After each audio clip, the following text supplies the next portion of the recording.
반갑습니다, 여러분. 미소를 보내면 화답을 좀 해주십시오. 사람들이 변할까요, 여러분? 사람은 잘 변하지 않습니다. 목회를 하면서 스스로에게 이런 질문을 자주 합니다. 왜 설교를 해야 하는가? 무엇 때문에 설교를 해야 하는가? 이 질문의 의도를 아시겠습니까? 여러분, 설교를 듣는 사람이 변할까요? 저는 설교를 하면서 사람들이 설교를 듣고 변했으면 좋겠다라는 간절한 마음이 있습니다. 그런데 설교를 듣고 변하는 사람은 많지 않는 것 같습니다. 그럼에도 매주일 설교를 이렇게 하는 목적은 사람을 변화시키는 데 있는 것이 아니라 사람들로 하여금 기억나게 하는 것이라고 저는 생각합니다. 우리가 받은 그리스도의 그 사랑과 은혜를 다시 기억나게 하는 것, 이것이 설교의 목적이라고 저는 생각합니다. 사람은 잘 변하지 않습니다. 그런데 왜 그렇게 사람이 변하지 않을까요? 사람들은 누구나 말로는 다 변하고 싶다고 말합니다. 또 변하고 싶은 마음이 사실 있기도 하지만, 그러나 정작 그 변화를 위해서 무엇이든지 희생을 각오는 하지 않는 것 같습니다. 우리가 희생을 각오하지 않고 여러분, 우리가 변할 수 있는 길이 있을까요? 우리는 영적으로 건강하게 신앙생활을 해나가는 법을 모르는 것은 아닙니다. 새벽에 일찍 일어나서 하나님의 말씀을 묵상을 하고, 묵상한 말씀을 가지고 하나님 앞에 간절히 기도하고, 그렇게 하루를 주님과 함께 시작하면 됩니다. 그런데 어떻습니까? 이렇게 신앙생활 하려고 하면 왠지 좀 답답한 생각이 들기도 합니다. 몰라서가 아닙니다. 알기는 알겠는데 또 변하고 싶은 생각도 간절하지만 우리는 가능하면 좀 쉽게 되도록이면 즐기면서 믿음을 유지할 수 있는 길을 모색하고 있는지도 모릅니다. 우리는 변화를 간절히 원합니다. 그러나 그 변화를 위해서 희생을 각오하지 않기 때문에 여러분, 우리는 변하지 않는 겁니다. 그런데 우리가 변화를 원하지 않는 이 이유보다 더 심각한 문제가 우리에게 있습니다. 우리는 진심으로 변화를 원한다고 할지라도 우리를 변화시킬 능력이 우리에게는 없다라는 것이 가장 큰 문제입니다. 우리는 정말 내가 변화를 원해도, 우리가 예수님을 믿고 내가 거듭나고 회심을 경험했다 할지라도 우리의 회심이 우리의 죄된 이 본성을, 죄의 본성을 완전히 없애지는 못하기 때문에 여전히 우리 안에는 죄된 본성이 남아있다라는 말입니다. 우리가 정말 각오도 하고 다짐도 하고 다시는 내가 그 죄를 짓지 않겠다고 다짐을 했는데 그 죄가 너무 싫고 끔찍해서 내가 이제는 그 죄를 끊었다고 생각을 했는데 작심삼일이 웬 말입니까? 하루도 가지 않습니다. 그 생각이 하루가 지나고 나면 죄된 생각이 내 안에 모락모락 피어오르는 것을 우리 모두는 경험하셨을 것입니다. 우리는 변했다고 말을 하지만 결국 그것은 우리의 단순한 가정일 뿐이고, 인간의 그 죄된 본성은 사라지지 않기 때문에 우리는 또다시 죄의 자리로 돌아오고, 그런 반복적인 피할 수 없는 상황과 환경이 우리를 붙잡고 있습니다. 여러분, 우리가 은혜 받았다고 우리의 죄성이 사라집니까? 우리가 작정 기도를 한다고 우리의 죄성이 사라집니까? 절대 사라지지 않습니다. 우리가 한 회심, 우리가 한 회개, 우리가 경험한 거듭남은 우리의 죄성을 없애지 못합니다. 그러니까 우리가 은혜를 받으면 죄가 사라지는 것이 아니라 어느 정도 시간이 흐르면 또다시 그 죄가 우리 안에 들어오게 되고, 그러면 우리는 그 죄로 인해서 다시금 낙심하고 흔들 수밖에 없는 그 상황에 놓일 수밖에 없습니다. 이런 현실에서 우리가 할 수 있는 질문은, 그러면 왜 설교는 해야 하는가? 내가 변화되지 않는 은혜는 우리가 왜 받아야 하는가입니다.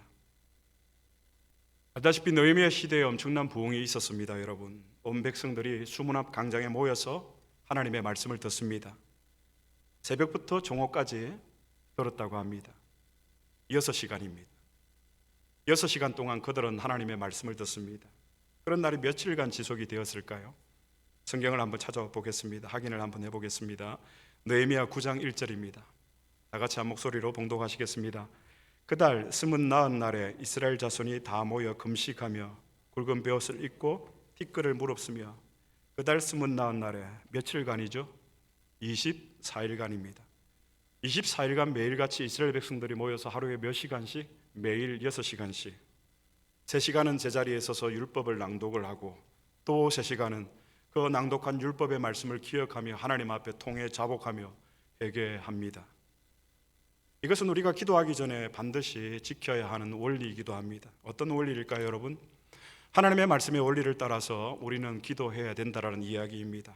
우리는 기도하기 전에 하나님의 말씀을 먼저 붙들고 먼저 들어야 합니다. 그리고 그 들은 말씀을 우리가 기억하고 붙잡고 기도하는 것이 기도의 질서이고 기도의 순서입니다.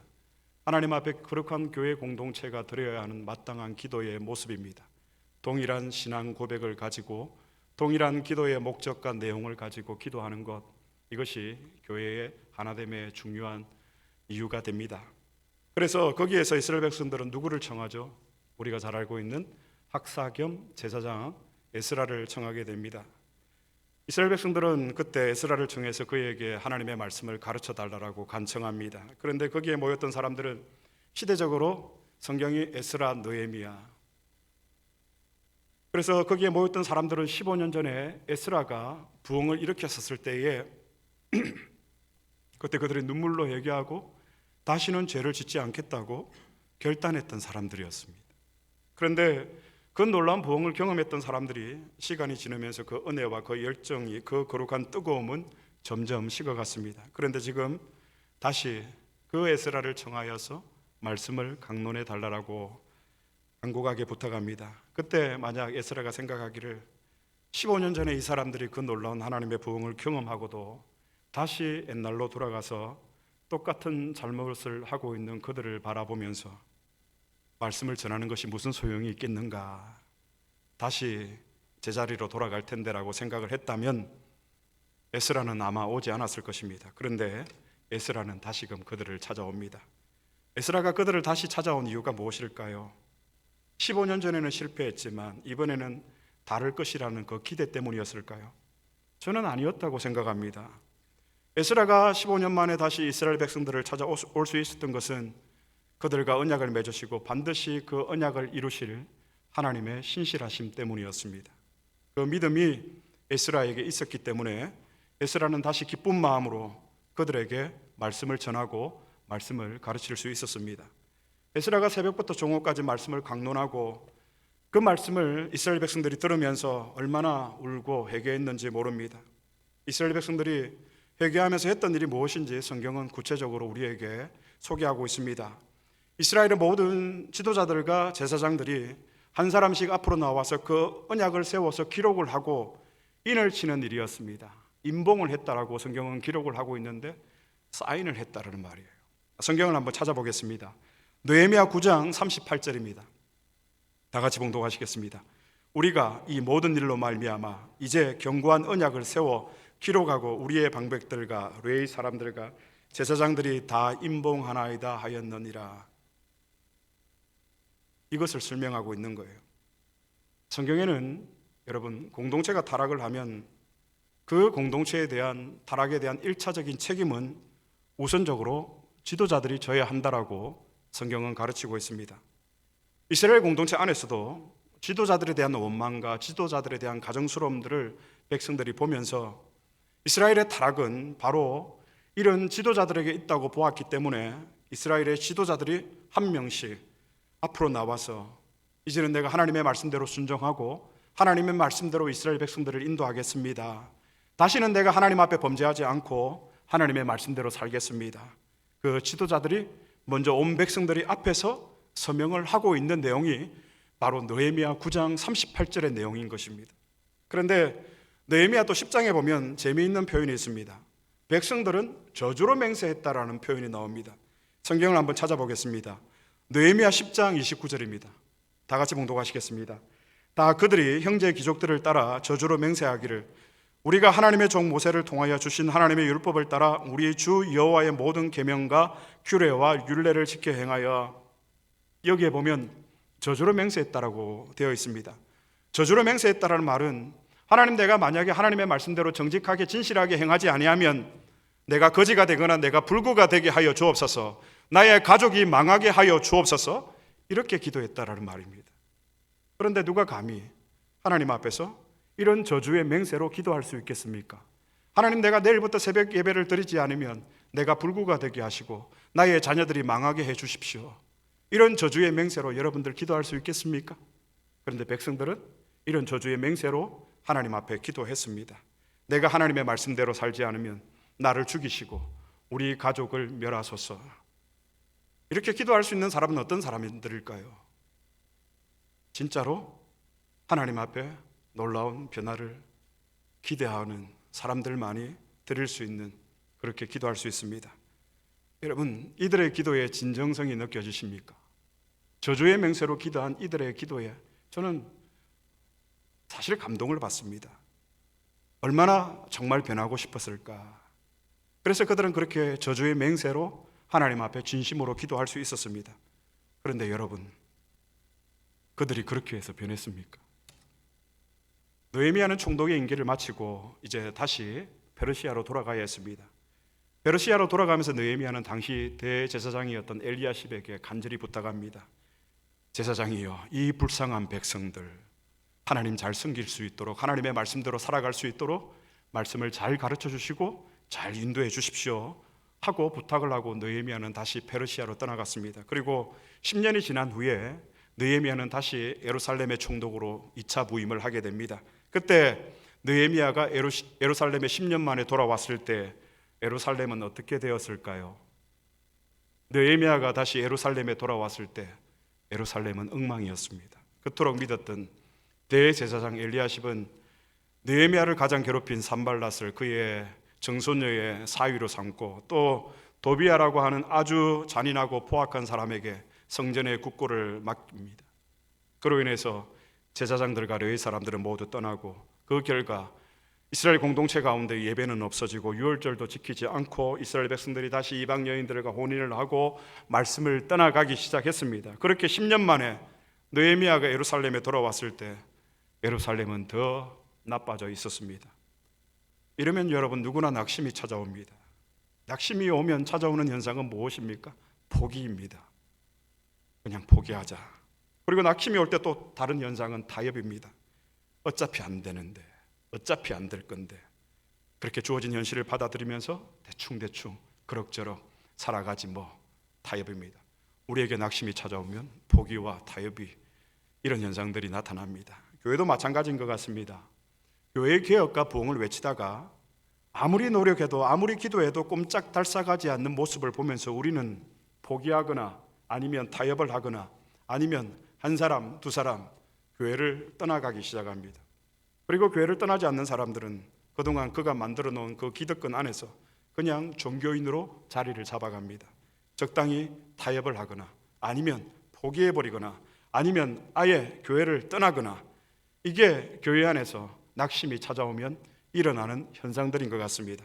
그래서 저는 오늘 말씀을 보면서 감사한 것은 느헤미야의 이 거룩한 분노입니다. 본문을 다시 한번 보도록 하겠습니다. 느헤미야 13장 7절로 9절의 말씀 한 목소리로 봉독하시겠습니다. 예루살렘에 이르렀어야 엘리야십이 도비야를 위하여 하나님의 전뜰에 방을 만든 악한 일을 한지라.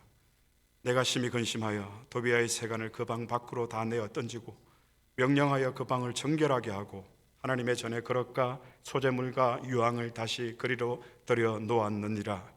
10년 만에 다시 돌아온 느헤미야는 예배가 멈추고 제사가 끊어지고 하나님을 떠난 그들을 바라보면서 성전에 올라가서 불같은 화를 냅니다. 그리고 당시 성전의 국고를 맡았던 도비야의 방에 들어가서 도비야의 모든 세간들을 방 밖으로 집어 던집니다.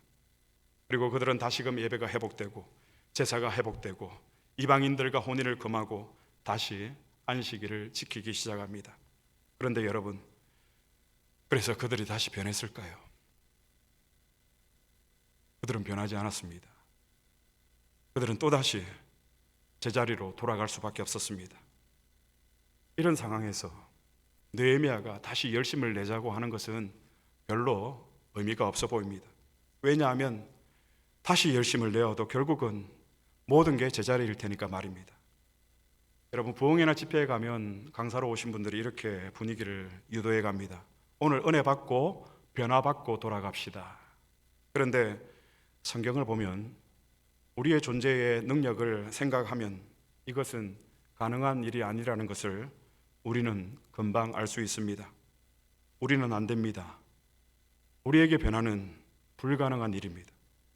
아무리 우리가 뜨겁게 예배를 드리고 아무리 간절하게 기도를 하고 아무리 에즈베리의 부흥이 일어나도 안 되는 것은 안 되는 것입니다. 안 됩니다. 닭이 아무리 노력을 해도 타조알을 낳을 수는 없습니다. 그게 저와 여러분 우리입니다. 아무리 애를 써봐도 우리는 여러분 언제나 제자리입니다. 그런데 이 예배 왜 드려야 됩니까? 왜 우리가 VIP 초청 전도주의를 지키고 왜 여름이 되면 BBS를 해야 합니까? 왜 해마다 똑같은 일을 반복해야 합니까? 우리가 그렇게 하는 이유가 무엇입니까? 우리에게 어떤 가능성이 있기 때문입니까? 아니면 그 가능성을 만들기 위해서입니까? 아닙니다. 하나님의 신실하심 때문입니다. 하나님의 신실하심 때문에 우리는 100번을 넘어지고 1000번을 실패해도 또다시 하나님을 예배하는 이 자리에 있는 것입니다. 왜냐하면 하나님은 신실하시기 때문에 하나님이 그 약속을 반드시 이루실 것이라는 그 하나님의 신실하신 믿음 때문에 우리가 오늘 이 자리에 있는 것입니다. 느헤미야가 그렇게 화를 낼 수 있었던 이유도 그것은 하나님의 신실하심에 대한 믿음 때문이었다고 저는 생각합니다. 그렇게 우리가 다시 일어설 수 있는 이유도, 우리가 이 자리에서 다시 또 예배를 드리는 이유도 우리는 다시 내일 넘어질 것입니다.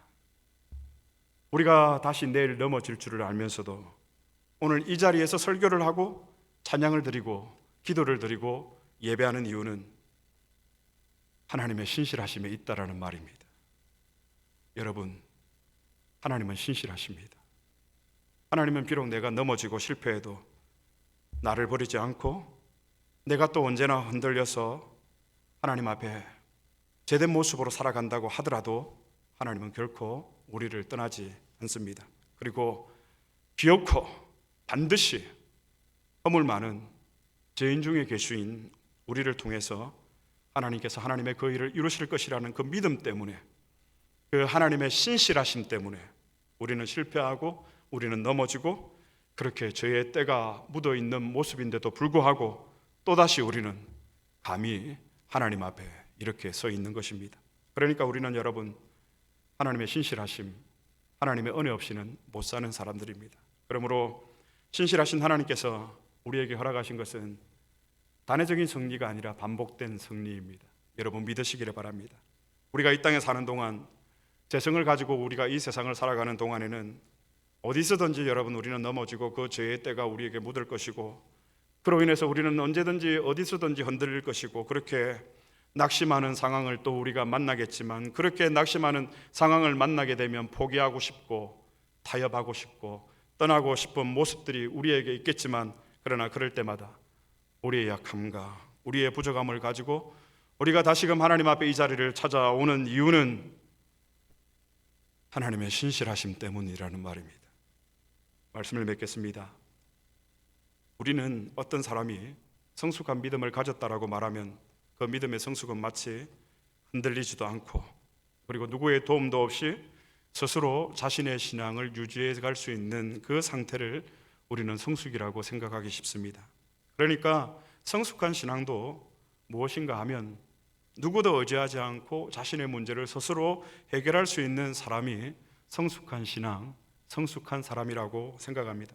반대로 누군가를 의지해야 되고 누군가의 도움을 받아야 된다라고 생각을 한다면 그것은 성숙이 아니라고 우리는 생각을 합니다. 그러나 여러분, 믿음의 성숙이란 무엇입니까? 나는 할 수 없다고 말하는 것이 믿음의 성숙입니다.